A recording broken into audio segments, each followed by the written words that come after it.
രണ്ട് പാരമ്പര്യങ്ങളുണ്ട്. ഒന്ന് നല്ല പാരമ്പര്യം.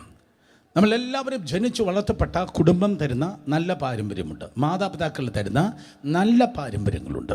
നമ്മുടെ ദേശം, നമ്മുടെ സൊസൈറ്റി നമുക്ക് നൽകുന്നതായ നല്ല പാരമ്പര്യങ്ങളുണ്ട്. ആ നല്ല പാരമ്പര്യങ്ങൾ നമ്മിൽ നിലനിൽക്കണം. എൻ്റെ പിതാവ് നല്ല കഠിനമായി അധ്വാനിക്കുന്ന ഒരാളായിരുന്നു. 85 വയസ്സ് വരെയും എൻ്റെ പപ്പ ഡ്രൈവ് ചെയ്യുമായിരുന്നു.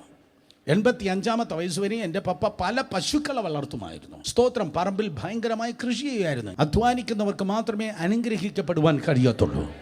അതുകൊണ്ട് തന്നെ ഈ രാജ്യത്തിനകത്തും പുറത്തും ഓടി നടക്കുമ്പോൾ അനേകർ ചോദിച്ചിട്ടുണ്ട്, ബ്രദർ എങ്ങനെയാണ് ഇത് ചെയ്യാൻ കഴിയുന്നത്? കാരണം എൻ്റെ അപ്പൻ്റെ ആ നല്ല ട്രഡീഷനാണ് എനിക്കുള്ളത്. എൻ്റെ പപ്പ നല്ല കഠിനാധ്വാനിയായിരുന്നു.